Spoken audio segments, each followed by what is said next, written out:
Welcome to this latest episode of Manufacturing Live. My name is David McBriar and I'm your guest host for this episode. So good morning, good afternoon or good evening depending on where you're located in the world. So to briefly introduce myself, I'm a partner sales manager expert for manufacturing at Dassault Systèmes, and I'm part of a growing team of experts who are promoting the 3D ExperienceWorks manufacturing portfolio. As you can maybe tell from my accent, I'm British and I'm based in the United Kingdom. Briefly, my background is I'm a time-served mechanical engineer with over 45 years in manufacturing engineering, with the majority of that being directly involved with the programming of NC, CNC machine tools, either manually or via CAD/CAM software, either as a direct user or for a reseller, or working directly for a CAD/CAM software vendor. So that's enough about me. Joining me for today's episode is Tom Buxton, who's the Manufacturing Technical Manager at Solid Solutions and also a fellow Brit. Welcome, Tom, and thanks for joining us in this episode. Hi, David. Thank you for having me. No problem, no problem. So obviously, we're British-centric because we're both Brits. Could you explain for the audience who Solid Solutions are, first of all, please? Yeah, absolutely. So Solid Solutions are part of a wider group called Trimec, which are SolidWorks resellers and 3D Experience resellers. Solid Solutions themselves have been going from the 1990s. We've merged and acquired with some other UK resellers, and the largest reseller in the UK, provide everything that's related to SolidWorks. Obviously, I specialise in manufacturing, but do simulation, PDM, the whole 9 yards. Excellent. So I sort of indirectly worked for Solid Solutions because I worked for one of the companies that was acquired by Solid Solutions in the 2017, I think. So we've both worked for the same company. So a bit of background about you, Tom. Where does the interest in manufacturing come from? Yes, that's a good question. I suppose the interest in manufacturing for myself is undoubtedly the same as many other people. And I dare say it's, first of all, comes from family.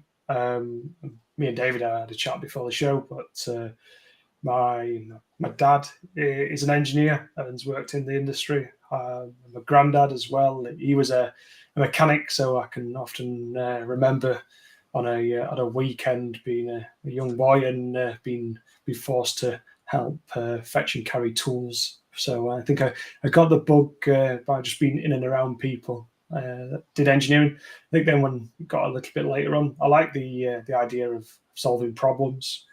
Engineering always seems to have a lot of problems that need solving. Gives you plenty of opportunity to flex your brain muscles to see just how well you can go, definitely. So yeah, I think that's the continuing draw, is that there's still plenty of problems out there we can fix. It's just going about them one at a time. So when you were at school, did you do anything that was specific to engineering?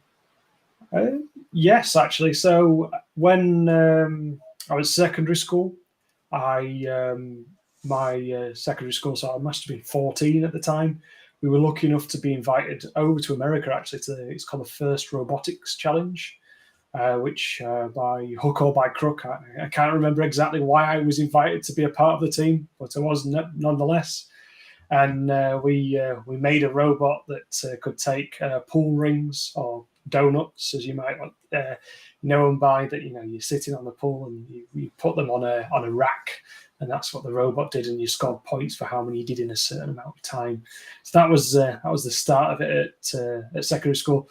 And my secondary school, across the UK, quite a lot specialised in certain areas. Again, it's quite fortuitous. Mine specialised in engineering. So I did what any mechanical engineer did and did a GCSE in construction. So that's what I started. I thought, that might be a good one. But then I switched to an A level in engineering, and never looked back on that one. So that's kind of where I was with secondary school, and it kind of all fell into a place quite nice, and then led to me having doing a degree at Huddersfield University. So it was always your intention to do mechanical engineering, or was your intention to do something else? I find myself personally quite driven. I don't think it's a must in engineering, but I knew I wanted to do engineering. And I think again, talking about grandparents and parents, on a Saturday afternoon, Sunday afternoon, watching the Formula One is obviously quite large in the UK. Seeing the cars go around and thinking, they're the best cars, the fastest cars you're ever going to see. It'd be awesome if you could design and make parts for them. I set off on the quest and dream to design and make for Formula One. As we probably go on to, that didn't quite happen, but that doesn't mean that I didn't find something equally as fun. I think, I think you come to a point when you realise that actually what you wanted is maybe not necessarily what it is. So you can see on the graphic there, we flicked up an image of my Formula student car. So at Huddersfield University, I did 2 years designing, building, and I didn't race the car. One of my dear friends did. And we took that all across Europe, so Silverstone, Hockenheim, and Hungary. After spending 2 years with there was 10 of us, I decided that a more mainstream job might be for me rather than Formula One, where I might not have as much free time. Especially, I didn't have any free time at all in Formula Student. You can see there that's we were lucky enough to win an award at Formula Student UK 2015. We got the best powertrain implementation from Mercedes AMG Petronas, which was pretty special at the time, especially when Lewis Hamilton and Nico Rosberg was winning more or less everything there. So it was quite an achievement, that one. So it's interesting. You talk about your family background and the influence that they had because they've got manufacturing background. I have no family background in manufacturing, but saying that, I did enjoy taking things apart as a kid. I used to dismantle things. I was very good at dismantling things, not very good at putting them back together again. But that's where my interest comes from. So from school and higher education to do your A levels, you went to Huddersfield University to study what at Huddersfield? Yeah, so my degree's automotive design. So got a master's degree in engineering in automotive design. So yeah, you can see I was thoroughly treading the path to go and design cars. But yeah, once I was there, I spent 2 years at Formula Student, 1 year running the team, and I'd also done a placement year when I worked for a gearbox manufacturer in the northwest of England, and seen a bit more of engineering. I think that's a key thing, is that quite a lot of people see little bits of engineering, and it is so vast and so wide. It wasn't too long ago then I was picking up some fruit at the supermarket, and one of our customers makes the plastic containers for the strawberries. And you're thinking, well, that's just strawberries you buy from the supermarket, but there's a whole mold tool that's made the plastic container, and a whole process of design, change requests, and inspection, all to go with that, just for that that simple thing that you pick off the shelf and take for granted. And I think being exposed to that way, engineering can touch everything in everybody's lives. It's not just fast cars, and I think that's what was exciting, especially what we do now is working for Avar. We have lots of customers that do completely different things from day to day, from one to another. So you might be working on agricultural machines one day, and then you might be working on aerospace the next. And it's obviously they need very different approaches. One, you can use a big hammer, one you definitely can't.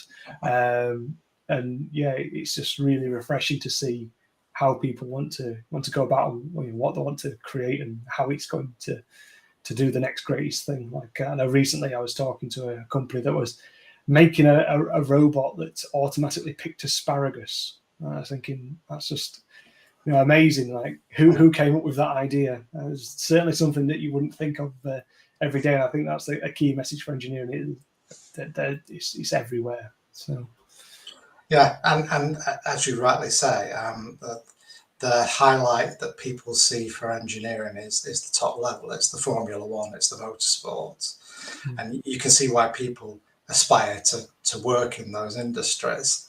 And your exposure to Formula Student would have given you some of the pressures that are involved with that motorsport industry. It's not an easy industry to be in, certainly not. I think you work very hard and you spend a lot of time out of the country. How did you find the Formula Student? Was it high pressure? Yes and no, I would say. So I think with myself, I think the key thing to any team, not just a Formula Student team, is that you have a team that you can rely and depend on.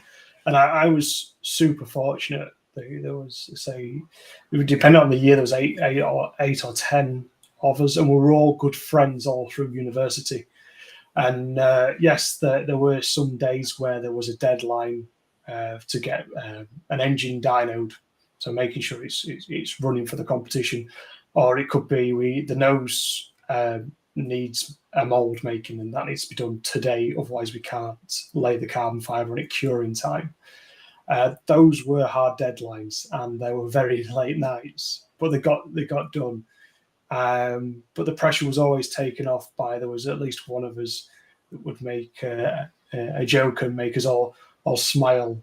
I think if you didn't have that and that ability to break away for a moment, yeah, definitely, it would have been really high pressure, and that's where mistakes could have been made, and could have been completely different. But yeah, I think with any success of it, it starts with completely with a team and knowing you've got that as a backing. And obviously for that Formula Student, I mean, I'm not sure that a lot of the audience will know a great deal about it, but you're given a set of design rules that you have to stick with then? Yes, so my knowledge will be a little out of date. The last rule set I looked at was in 2015 for the 2015 season.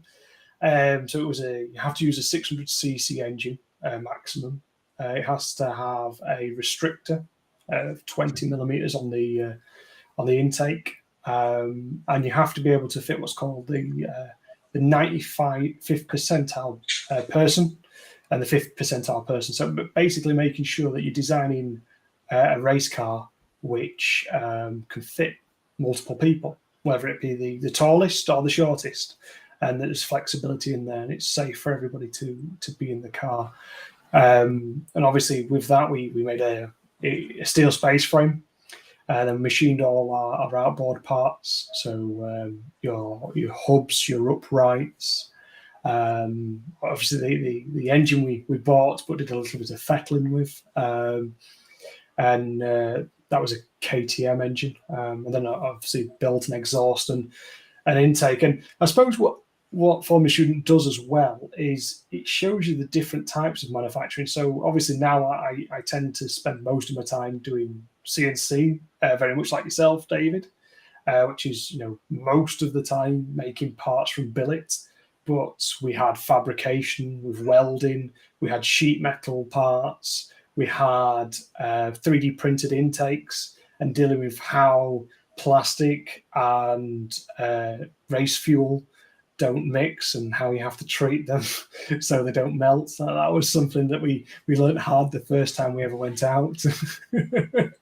So there's it's a great learning tool. I think more than anything, where you place doesn't matter.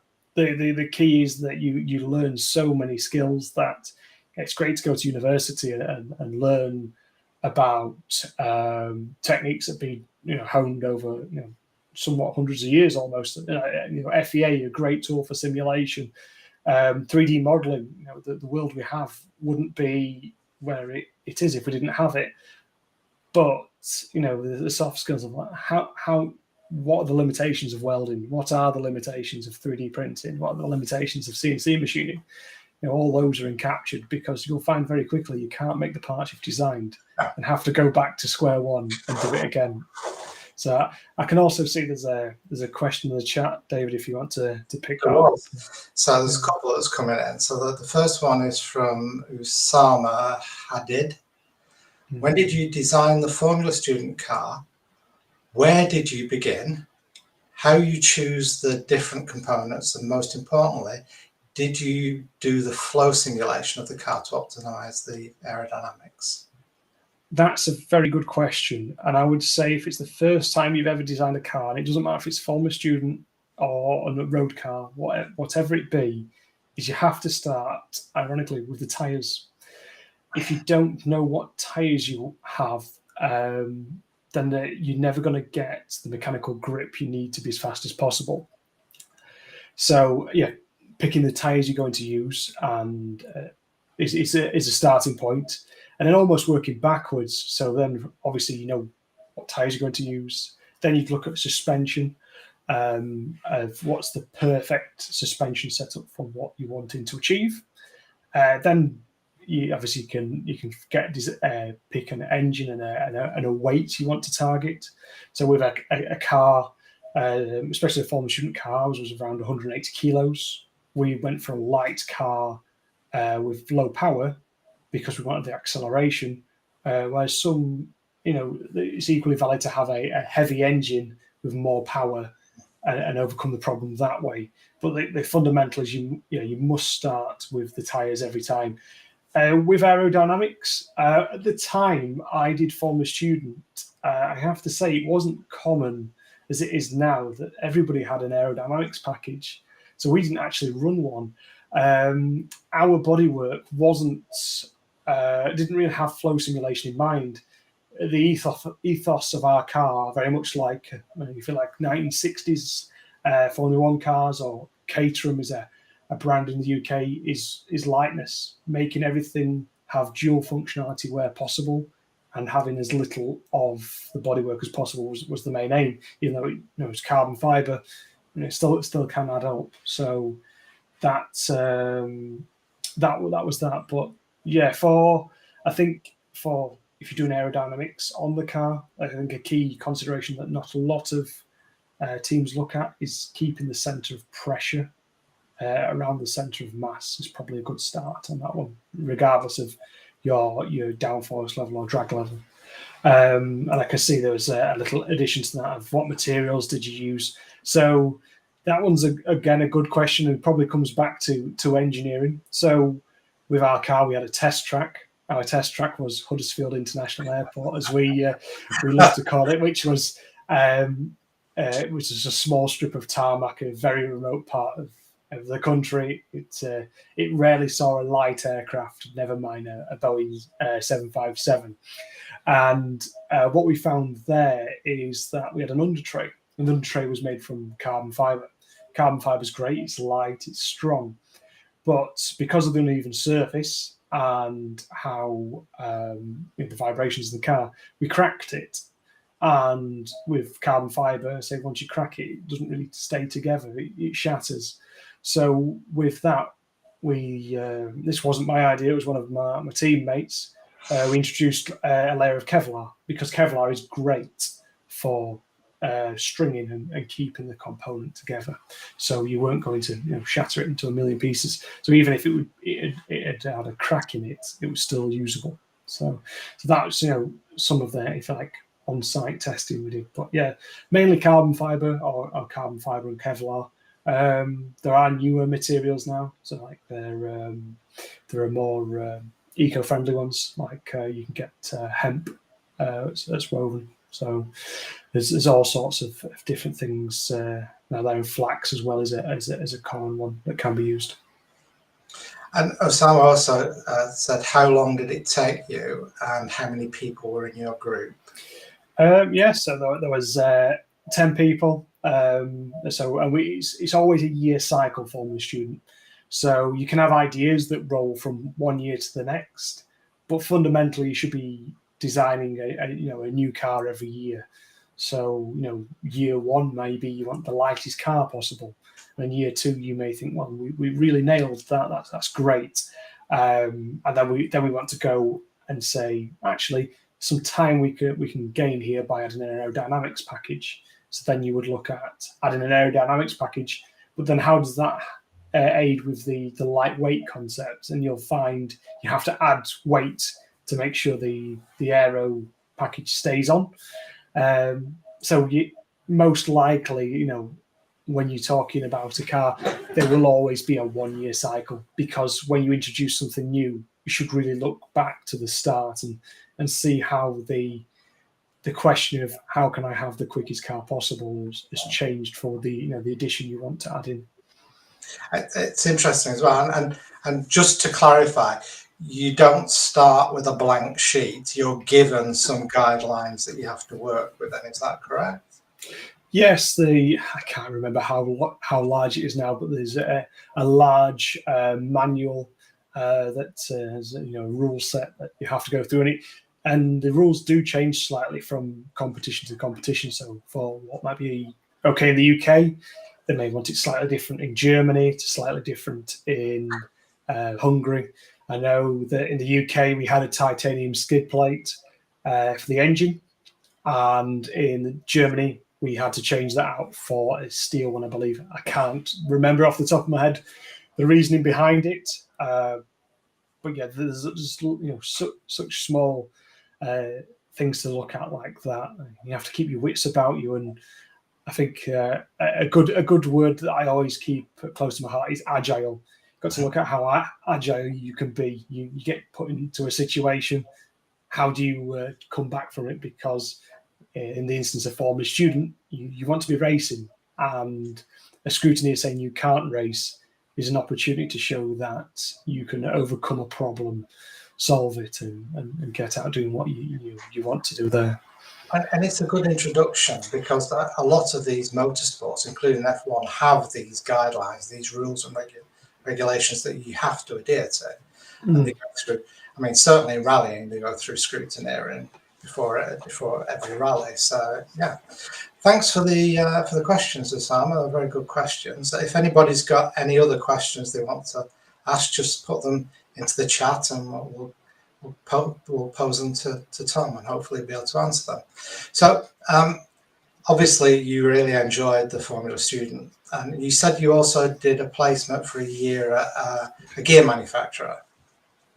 Yes, so I worked at a company called Reynolds Gears at the time, so it was a year placement I did, and then I went back the following summer as well.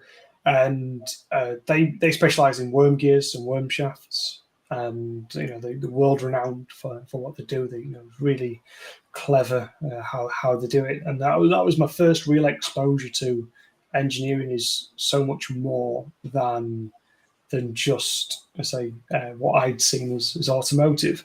They actually make drive units, so the gearing systems for lifts and escalators. So you may be in a department store and you see, this is an escalator. It quite possibly had something that I have had something to do with, or they say it could be a lift, and you say, oh yes, I can remember one of the people I was working with at the time. They spent days and months making sure that was right, and it's something that is, again, so mundane, but with a gearing system that can't fail. And the engineers there spent so much time looking at how gear contacts would run up against one another to make sure that you'd have safe operations, not just in day one or week one or year one, but 10 years down the line. And there was quite stringent testing process behind there. I remember multiple times they'd just get a gearbox, put it on a test rig, make sure it did exactly what they expected to, and if it didn't, there'd be they'd look into it and go from there and update and modify the design where necessary. So yes, I think I definitely learned a lot there. There was in particular a gentleman called Colin, and it was almost a school of hard knocks. I was almost young and foolish, and he had a red pen, so every engineering drawing I did wrong, he marked it wrong and found every mistake I could ever make. And be forever grateful for his mentality of you must get this perfect, because if you don't, then you could get into trouble. So yeah, definitely learned a lot while I was there, and just that process of engineering, of going from design to production, the challenges of how production cannot necessarily make what you've designed, and then how quality and inspection and testing can say, well, it looks a lovely gearbox or a lovely component, but actually for these reasons we can't have it. It's not good enough. Go back and try harder next time. So it's one of those. It's great to be in the moment there and working through it. And was that placement after the Formula student? No, actually, it was before. So right. I kind of did 2 years at university. Thought I knew a lot about engineering. Realised probably in the first 2 or 3 weeks whilst I was on placement, I knew very little. And I think it's probably an adage for all engineers. I'll spend the rest of my career trying to get to the level of where I thought I was 2 weeks before going on placement. It's interesting because obviously your route into manufacturing was via a graduate program, basically. Mm-hmm. My route in, although I'm significantly older than you, was via a vocational apprenticeship. So I did an apprenticeship at a company. And they sort of died out for a while in the UK. They're coming back. They're becoming more popular. The reason I did an apprenticeship rather than going to university was I got paid. But that's the basic. I got a salary. So and I started working at a company that made textile machinery, which was really interesting because not only did they manufacture gears, they had a foundry where they used to make their own parts. They had sheet metal, they had milling, turning, they had a whole gamut of different manufacturing disciplines available within the one company. So I got exposed to all of these areas. So I had a rough idea, and I did a 2-year off the job and 2-year on the job apprenticeship. So I was in a training school basically. So you did everything manually. So you had to mill manually, turn manually, weld, all the things that you would learn as basic skills in an apprenticeship. But the result is the same. Is you're exposed to engineering, and that becomes your passion. Like you say, you want to learn how things are done all the time, basically, and no two things are the same. It's really, I find it really, really fascinating. So while you were at school, and then you went obviously to do your industrial placement, and then you were at university, were you exposed to any design tools, any CAD tools? Yes, so I'm going to say that I didn't start my design career in SolidWorks. I started with another CAD tool called Solid Edge. I then used that to secondary school, and then quickly moved to SolidWorks at university. At the same time, at university we used AutoCAD as well.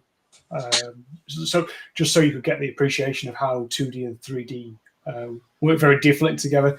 And actually, whilst I was at university, we did technical drawings by hand, drawing board as well. That was part of my A level actually as well, thinking about it. So you get the history and the reasoning why things have moved on and how much it helps. I think the key thing for me is that with SolidWorks, the design tool is knowing how parts are going to meet together. So many times you'd look at 2D drawings from before 3D modeling packages existed, and you would miss a key detail because that was added as a note after the fact. That was when it was pushed through the production cycle. And it might be the case something needed moving 10 millimeters or moving even 1 millimeter. Now that's not on the technical drawing anymore. That got missed. The part was made and it didn't fit together. So, having the a one truth in a 3D modeling package like SolidWorks is just amazing, because it stops so many little issues arising. They never have to happen because you can see it before it ever happens. Same with the machining as well. With the machining packages I use now, we use a digital twin to simulate the machine before it ever starts cutting any material. It stops, I can't do that this way because something else might get in the way, or I might be losing some time. And if I reordered some toolpaths in a certain way, that would get us where we need to be. So, but to circle back to your question, yes, I started using SolidWorks in 2010, it would have been. And then I had a short, brief stint with another package as well. But yeah, majority of the time since 2010, I've been using SolidWorks and I haven't looked back ever since. It's interesting that you also did manual technical drawing as well. When I started my career, there was only manual technical drawing. So everything was drawn in 2D on paper, basically. And it's interesting that once you start moving to electronic systems, so you start moving to 2D systems, as we did, and then to 3D wireframe systems, things get easier, but they also become more difficult, particularly with something like a 3D wireframe system, because all you can see is lines. You can't get any sense of how it's orientated. And the first time I saw a solid modeling system was SolidWorks, and I saw it, I believe, in '98. And I was blown away by it, because with a wireframe, you can look at it and you can see either it's one way or another way, and it's not easy to visualize which orientation it's in. With a modeling system, it just makes life so much easier. One thing that you also said is once the company I worked at, I've worked at several companies, and one company was a forklift truck manufacturer. And most of their stuff was historically done as paper drawings. And in the late 80s, we introduced inspection via CMMs, coordinate measuring machines. And it was my responsibility to program these things. And I programmed them from the paper drawing. Well, lo and behold, every time we inspected something, it always failed inspection, because it was being inspected to the drawing. And they justified it by saying, well, the drawing's wrong. Well, we've modified the manufacturing process to make it work, but they haven't looped back to change the drawings to reflect that. And I kept saying, well, I'm inspecting it to the drawing. That's what I've been told to do. Yeah. So sorry, David. No, go carry on. I was just going to add to that. I said one story I always like in engineering is that the Saturn V rocket, was the most powerful rocket we've ever sent into space, and that we cannot make today, because everything was done in the 1960s and a little later, and it was all 2D drawings, and drawn by hand. And they say I'll have those little notes of how things should be put together and why they should go and where. And that's stopped us for many decades ever going back to somewhere like the moon. And it's only just now, as we see the rise of SpaceX's and Blue Origins, there's that drive again. I almost feel like it's taken that update from going from 2D to 3D modeling to almost allow that to happen, to make it easy enough to do. there's so many instances of that where a technical drawing has lost the meaning behind it almost. And I think that's, I suppose, is a nice sideway onto the platform. That's the whole 3D experience platform. The whole aim of it is to stop that from happening. It's such a powerful tool for it that you're not just making parts or drawings anymore. You're looking always at a process, whether it be manufacturing, simulation, or anything else. Yeah, it's all connected. I mean, the basic problem with the technical drawings is they were all disconnected. And there was no, even once the drawing was complete and it was passed to manufacturing, there was no loop back. So if you made any changes in manufacturing, there was no loop back to modify the design.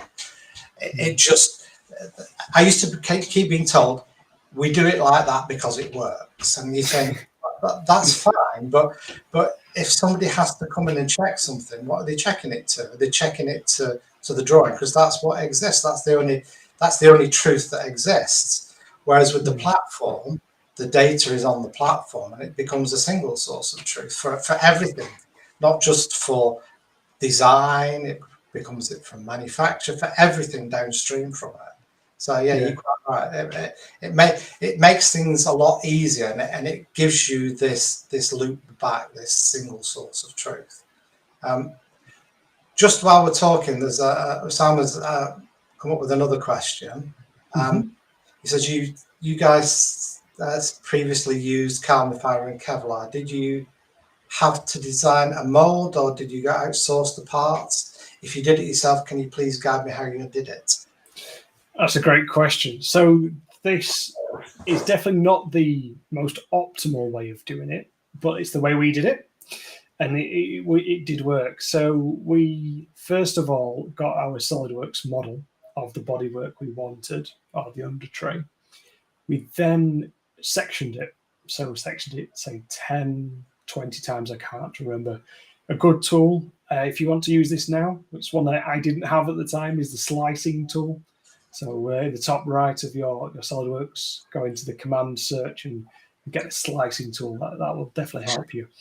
And we sliced it, and then we made a wooden template at each section point. And we know they were spaced at, I don't know, 100 millimeters.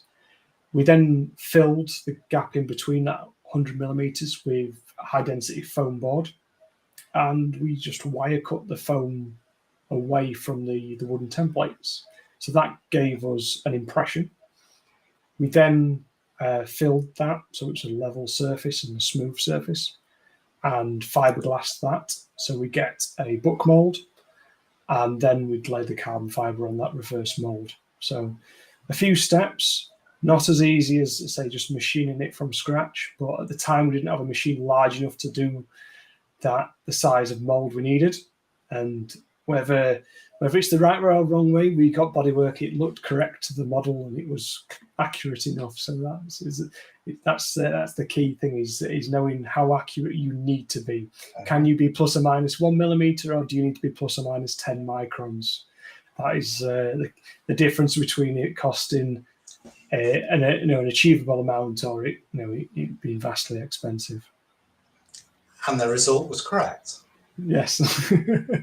As you say, the ideal way of doing it is to machine it out of a high density foam or something, and then use that as the core for whatever you lay in the carbon fiber or the Kevlar over, which is the way that a lot of aerospace people do it. But good question. So we've established that you'd use CAD tools both at school and during your graduates at Huddersfield University.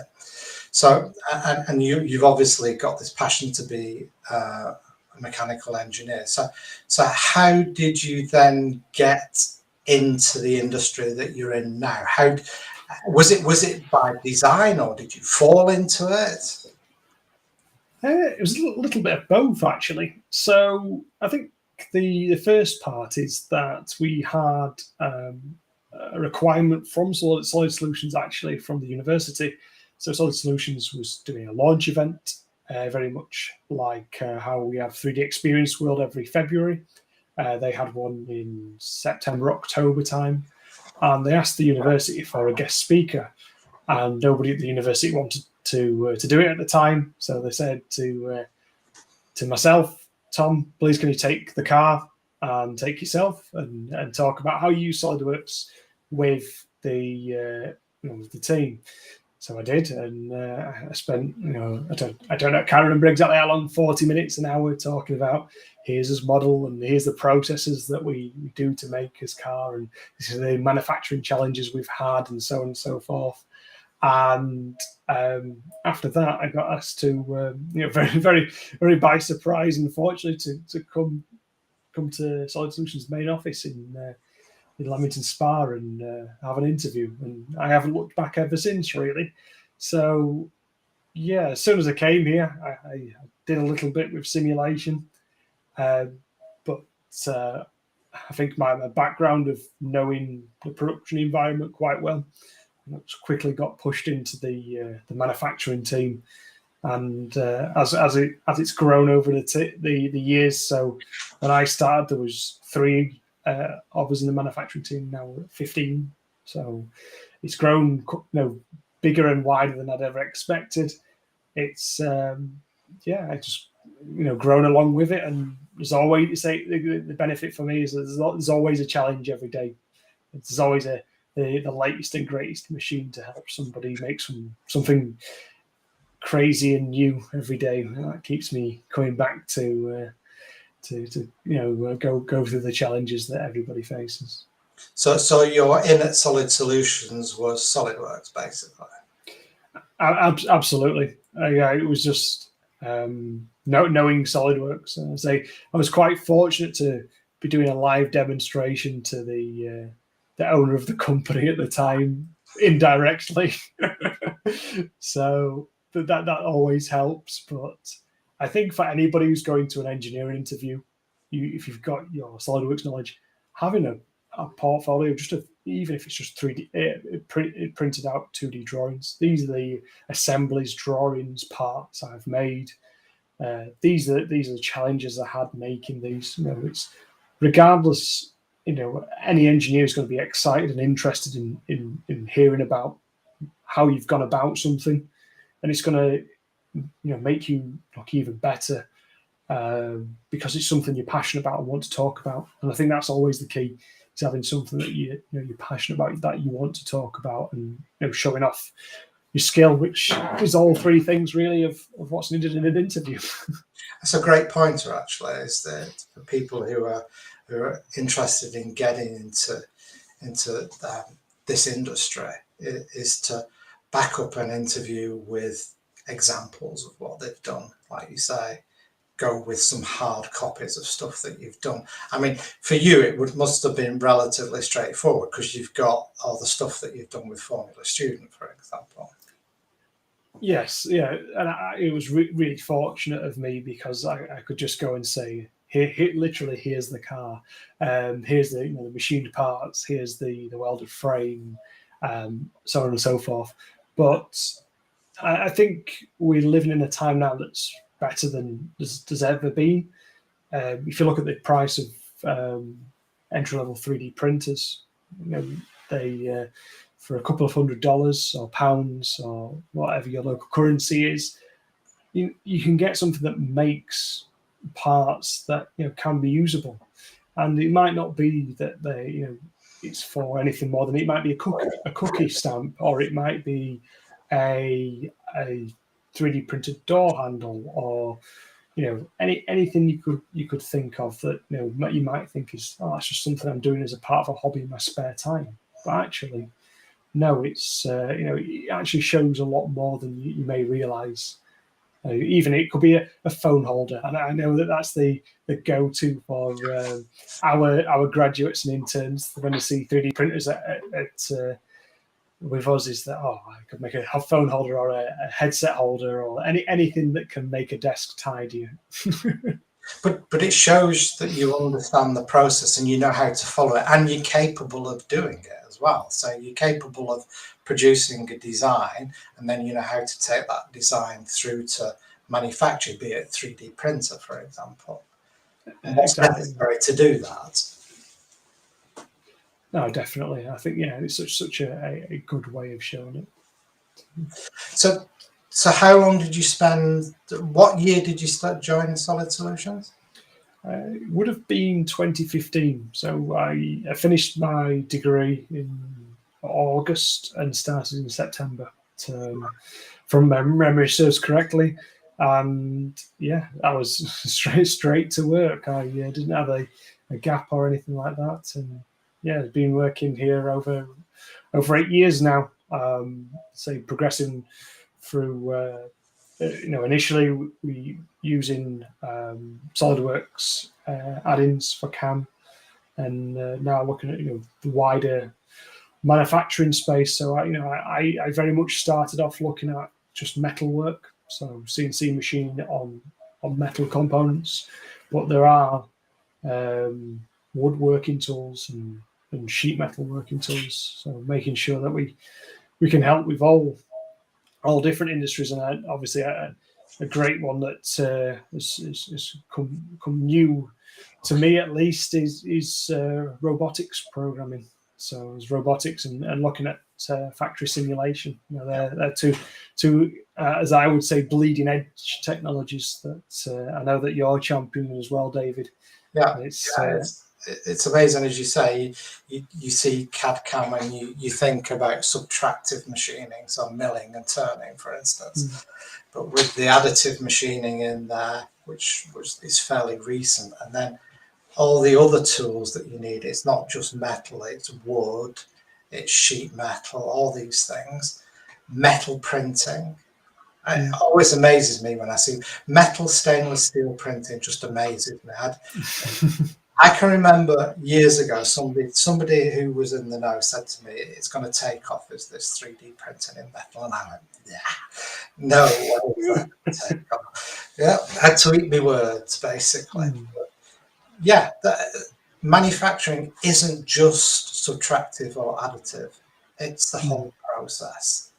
It's the design, it's the manufacture, and it's everything that's involved in the manufacture. It's the conveyors, the AGMs, the robots, all these things, because they're all part of the process. So they should all become part of a manufacturing cell, which you can then visualize in 3D. That's the ultimate aim, all using one single source of truth. It's remarkable when I think about how it's progressed from where it used to be when I started. My first CAD CAM system was a mainframe system. So it took up a huge room in the company that I worked at. And you would produce a week's work and it would run it on a Friday afternoon, and it would generate programs for the manufacturing machines in punch card format. That's how long ago that was. And you look at it now and it's all digital, it's all stored on the cloud. Everybody's got access to it from their mobile devices. It's just fantastic. More power, basically, more power. Well, yes, I think it just allows you to make more informed choices. Just as simple as being able to simulate a toolpath once or twice, and whether that be just looking at the tool or looking at the whole machine, it helps so much. And I can see that we'd had a question, probably leading on from what I was just talking about there, about do you often use VR in design? So I think the answer is yes. We are seeing it more and more, and we actually have a company I'd seen do it really innovatively, I'd say. So they make trash or rubbish compactors, and they actually design their compactor, and it might be different every time.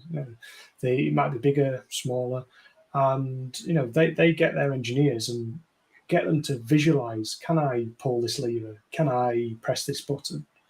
And that informs a choice of, well, actually, no, this doesn't make sense if you were to build this in real life. So I think that's a really good one. The other ones that I've seen is in woodworking. So we call it POS, so point of sale. And if you go into a department store and you go to the jewelry counter or the fragrance counters or the makeup counters, they're a typical point of sale use case. So you've got cabinets that's showing off the product really nicely, and they're all well lit, and it's all really easy on the eye. And that's a very big business to make sure that what you're showing isn't too much in your face. If you can't focus on what's being shown, then it's not a good presentation.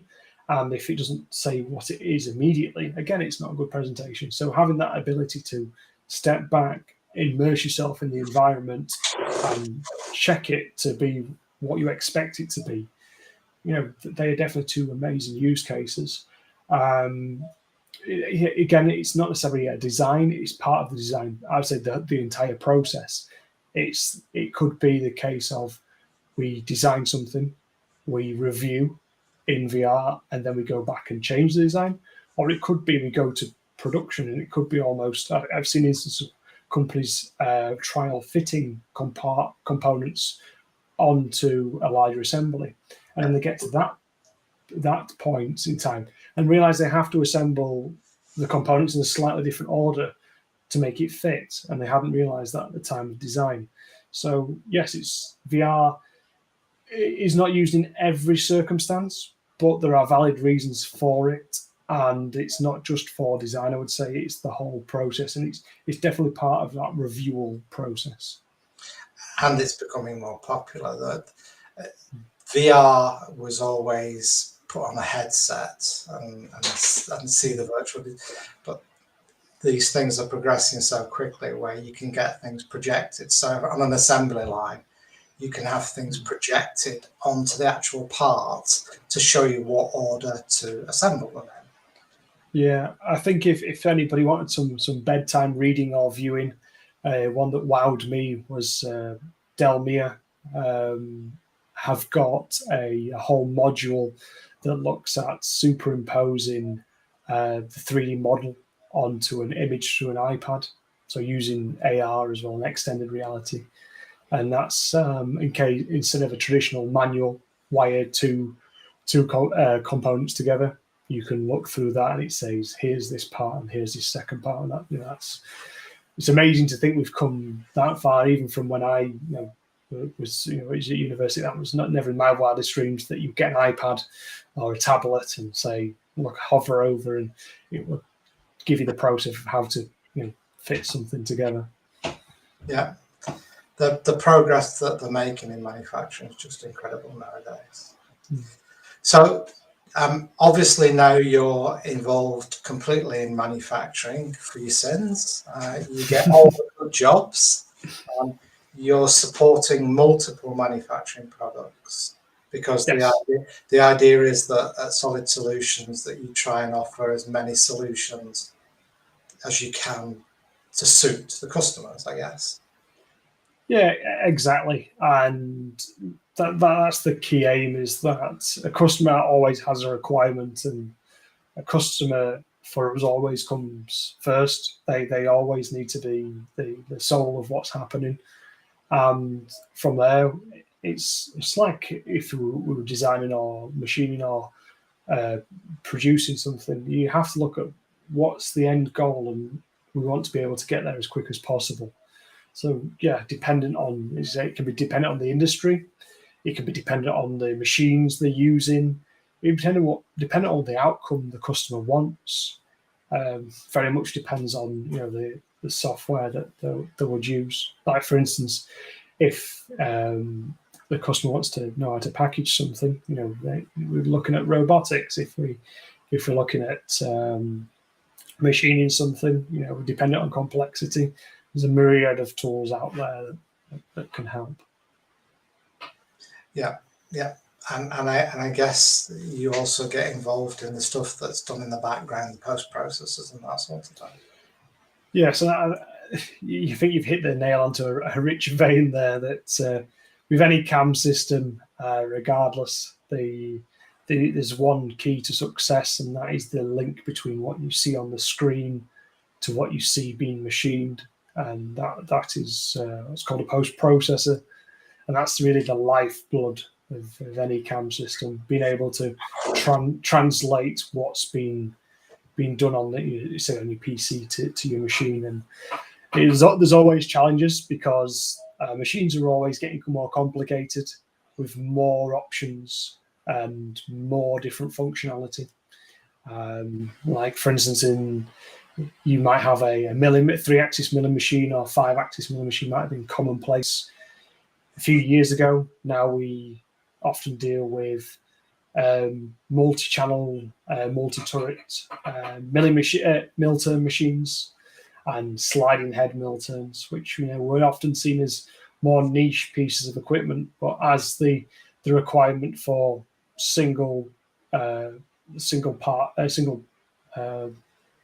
a machine being a part being made on a single machine, those have become more popular and required. It helps with automation, helps with a better product, and knowing the challenges how you transfer a part live from one spindle to a second spindle, that comes with its own challenge to making sure that you cut it correctly first time.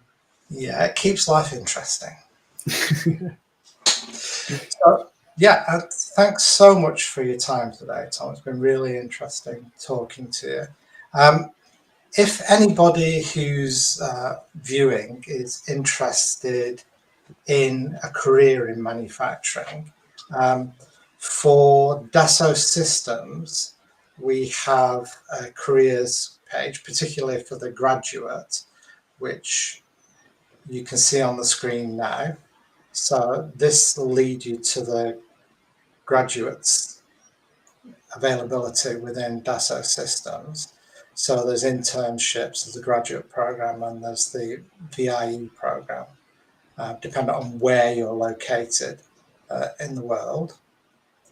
And I believe that Solid Solutions also have a careers page, which they also publish their careers, including internships for people who are on graduate programs. The internship for the current year is closed at the moment, I believe. That's correct, isn't it, Tom? Yeah, it's currently closed now, but I'd encourage anybody to make sure they keep checking back. It will open again, obviously. Could be just before Christmas or just after. But yeah, always welcome people that want to join the team and get involved with some really interesting designs and machine components that we get through our doors every day. And it keeps life interesting. No 2 days are the same. No, definitely. So thanks again, Tom. It's been really interesting talking to you. I think we're basically nearly up on time. So with that, I'd just like to mention an event that's coming up on the 27th of September at 11 a.m. Eastern Standard Time. That's 4 p.m. In the afternoon UK time. It's SOLIDWORKS Live.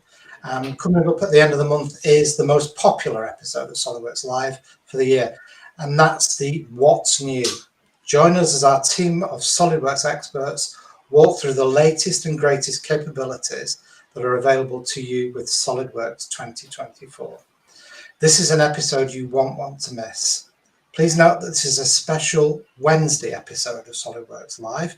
Typically they're on a Thursday.